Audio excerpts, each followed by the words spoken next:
Bonjour à tous et à toutes, donc c'est Nicolas des Talents des Hauts-de-France. Aujourd'hui, on se retrouve pour une nouvelle émission, une nouvelle interview en compagnie du groupe NAC No Addition Cocaïna. Bonjour à tous. Bonjour, bonjour. Salut. Alors, aujourd'hui, on va parler un peu de votre projet.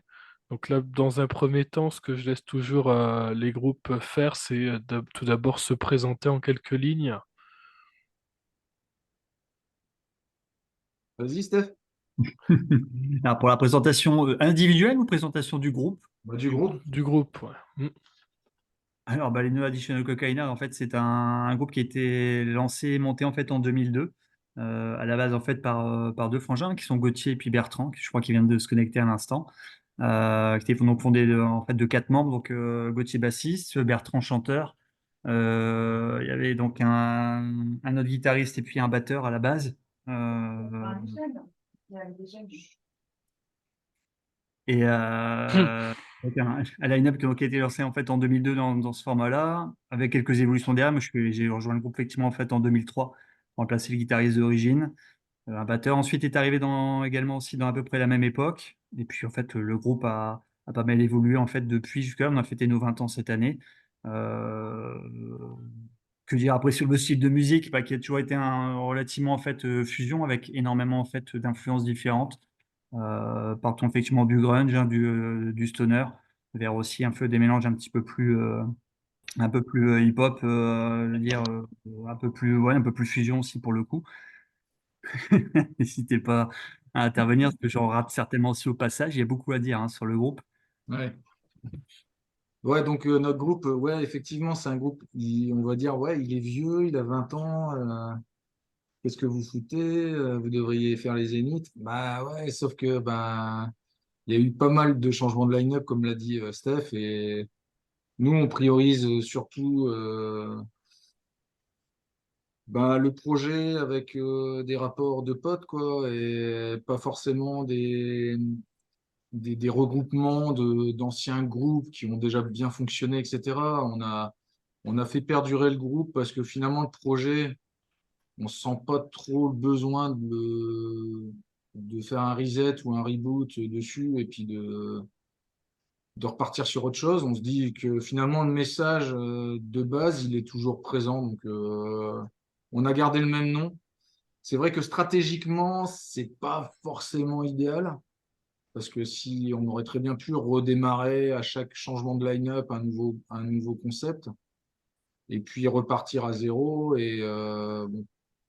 Mais bon, on a pris le choix de garder le nom et de continuer le projet. Voilà. Donc c'est pour ça qu'il a perduré.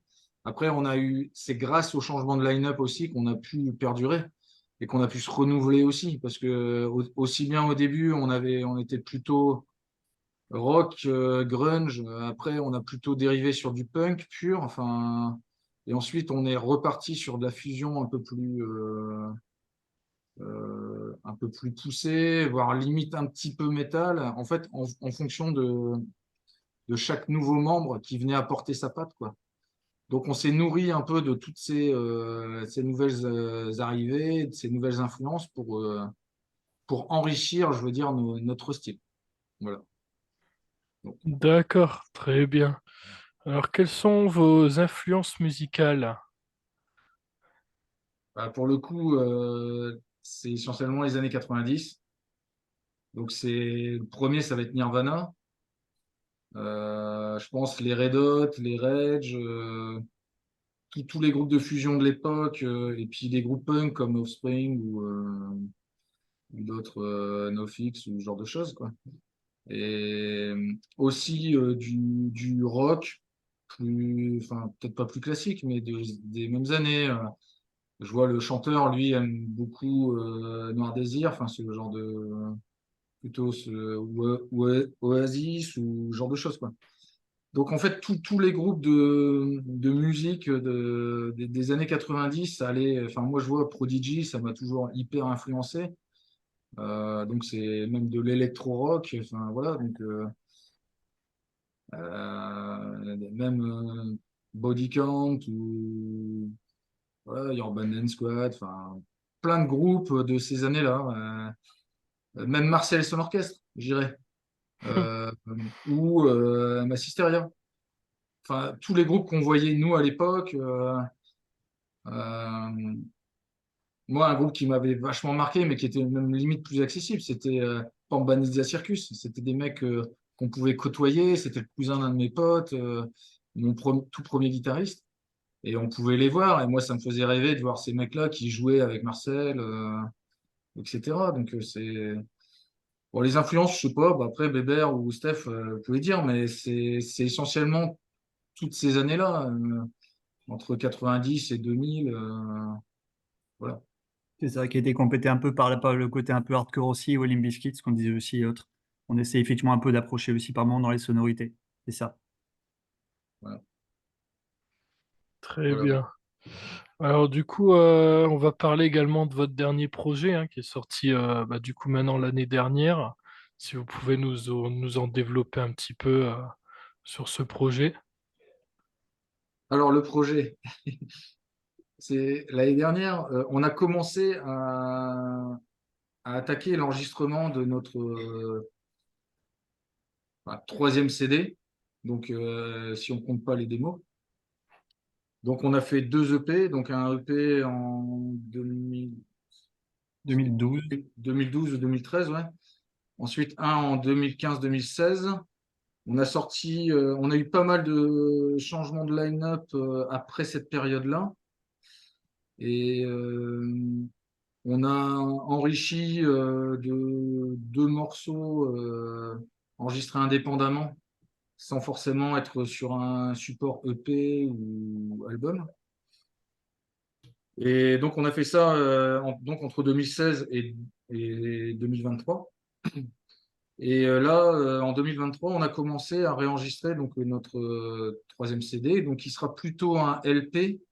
On aura entre 8 et 10 titres, enfin, tout dépend comment on va le découper.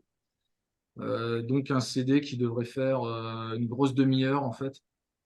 Et là, c'est voilà, on a fait les batteries, on attaque les guitares normalement dans un mois. On va enchaîner avec le chant, le mix, et le but c'est de sortir la galette pour avril. Voilà. Voilà. D'accord, très bien. Quelle est justement votre façon de composer un peu au studio comment vous procédez pour les titres? Alors, bah, il y a des idées qui sont ramenées, soit par le guitariste ou le bassiste. Enfin, en général, c'est soit moi, soit Steph. On a des idées, on part sur des idées des thèmes à aborder au niveau du chant. Donc ça peut, même Bébert a déjà pu écrire des morceaux sur lesquels on a adapté des choses. Il n'y a pas forcément de, de formule magique, hein. C'est soit on ramène un morceau quasiment structuré. Après, il y a aussi des jams qui amènent sur des morceaux qu'on développe derrière. Mais bon, je dirais que la plupart du temps, oui, c'est soit le guitariste, soit le bassiste qui ramène une idée. Et ensuite, on vient développer par quelques jams dessus. Et, euh, et puis après, on trouve un thème rapidement dessus. Ça peut aller vite ou prendre du temps, tout dépend de la complexité ou la façon de chacun d'aborder le morceau, quoi.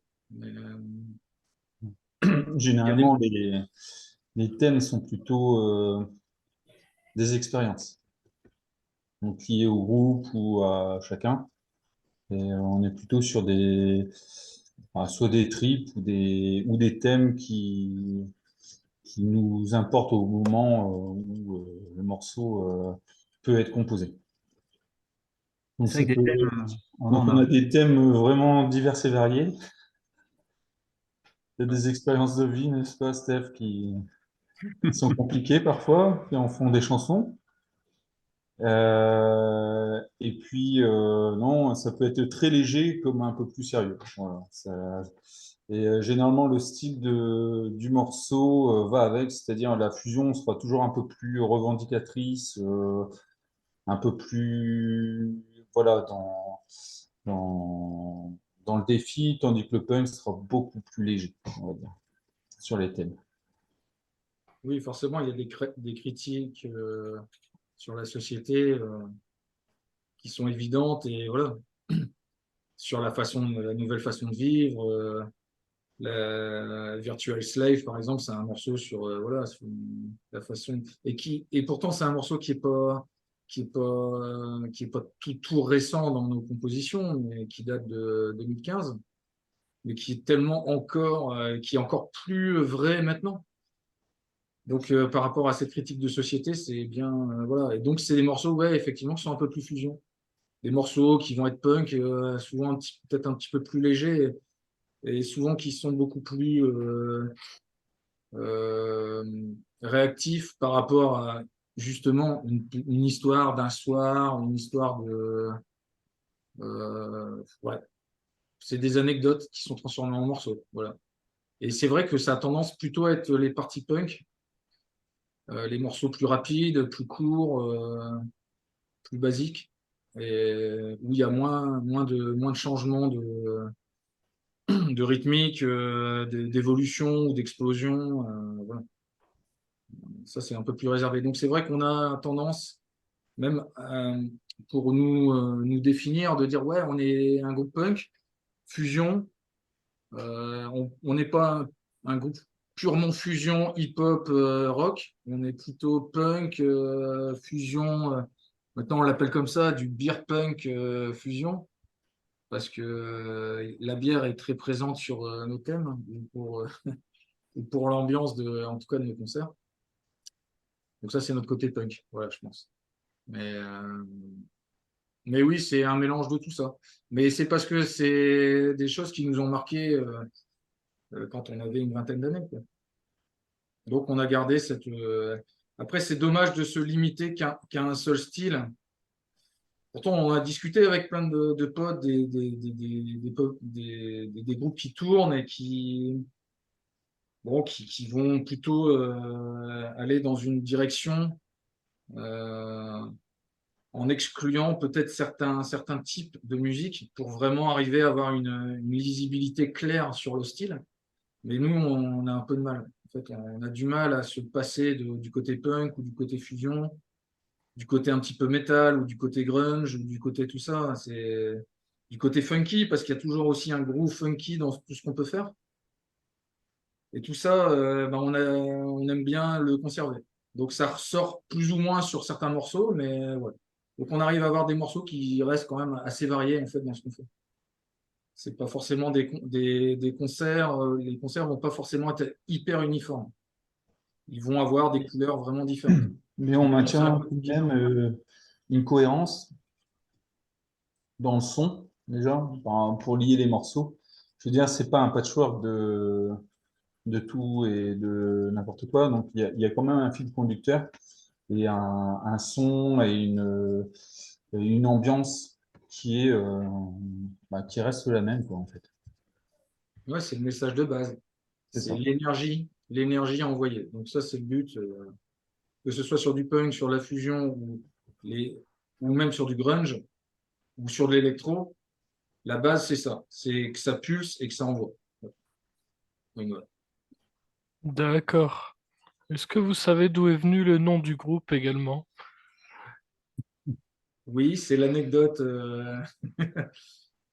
NAC à l'origine, ça vient d'une discussion avec un barman qu'on avait l'habitude de côtoyer lors de longues soirées devant quelques bières. Et bon, voilà, on discutait. Ben, Weber, tu te rappelles, hein, c'était Jean-Jacques, hein. Et ouais, je m'en souviens bien. Ouais. Non, il nous parlait de groupes qui venaient jouer et il insistait lourdement sur leur qualité qui était plutôt nulle à chier en fait. Il n'arrêtait pas de dire nul à chier et nous on s'est dit c'était un peu marrant en plus de la façon dont il parlait. Donc on s'est dit ouais pourquoi pas s'appeler les NAC quoi, nul à chier. Et le problème c'est nouveaux animaux de compagnie. Donc on a dit on va mettre un K. Et puis après est venue aussi une certaine volonté d'allier le nom avec l'esprit du groupe. Donc, c'est transparaître l'énergie sans addition de quoi que ce soit, en gros. Donc, est venu sans addition de cocaïne, donc no additional cocaïne. Donc, c'est pour la base, c'est pour dire que l'énergie NAC vient de nous et pas de substance, on va dire. D'accord. Puis après, est-ce que j'ai d'autres questions? Parce que là, on a répondu à pas mal de questions, n'empêche. Tac, tac, tac. Voilà. Non, bah moi, j'ai plus d'autres questions là. C'est vrai que là, on a beaucoup parlé du projet. Donc là, du coup, ça a répondu à pas mal de questions. En tout cas, bah, je vous remercie d'avoir été présent ce soir à mes côtés hein, pour l'interview, d'avoir accepté l'invitation, de jouer le jeu avec nous, avec notre projet. Et donc, bah, j'espère que vous allez avoir une très bonne continuation avec ce petit projet là qui arrive. Et donc, du coup, ben, Ouais. merci pour tout, hein. Donc justement, sur le projet, là, le but, c'est de sortir le CD ou vinyle, les supports, forcément avec le multi-support et puis les plateformes. Donc juste, voilà, on est accessible sur les plateformes, hein, il n'y a pas de souci, on peut nous trouver. Euh, donc là, on va tourner un clip bientôt. Euh, et on cherchait désespérément une voiture particulière, mais c'est très compliqué à trouver. On voulait une BX. Et dans le Nord, a priori, ça n'existe plus. Donc, si jamais, on n'en voit plus, de toute façon, c'est introuvable. Donc, si jamais quelqu'un dans la communauté avait une BX éventuellement à nous prêter pour le tournage, ça pourrait être sympa. Donc, Idéalement une break, mais sinon on prend oui. même une sedan, on la prend. Elle est plus belle en break, si possible blanche. Oui, c'est vrai. Mais Donc, bon, je quelle suis que pas soit sûr la que couleur, on Nico, accepte. je suis même pas sûr que Nico sache ce que c'est une BX. Non. Voilà. Voilà, bon, c'est juste une Citroën des années 80, 90, qui était pas forcément très harmonieuse, mais qui nous a fait marrer. On a fait un morceau un peu là-dessus. Donc, pour faire un clin d'œil dans notre clip, on aurait bien voulu en récupérer une. Voilà. Donc, une Citroën BX, si possible blanche, break. Voilà, ça serait top. Donc, pour notre clip qui aura lieu donc, en mars, on jouera, donc pour le coup, on fera une soirée-concert à Béthune. euh, à la Cour des Miracles, donc un bar super sympa, tatou, voilà. Et donc ça, c'est une date, bon, un peu pas forcément officielle, mais on reprendra les concerts pour le coup pour la sortie de notre LP. Ça sera en avril. Là, pour l'instant, on a la première date pour avril, ce sera au bout de nos rêves en Belgique, au BNR. Donc on jouera avec Tronc, un super groupe de Saint-Omer. Et puis, et puis Colson, donc un groupe avec qui on a joué là en décembre sur Arras. Des mecs super sympas, un bon petit kiff grunge, ça va être bien chouette. Donc voilà, voilà, pour la promo des NAC. Très bien. Il n'y a pas de souci. En tout cas, je vous remercie de cette participation. Et puis, je vais maintenant dire au revoir à tous les auditeurs, auditrices qui ont regardé cette émission aujourd'hui. Et merci encore à vous d'avoir participé. Au Salut. revoir. Nico, Allez, salut. bonne soirée, Et Nico. merci, au revoir.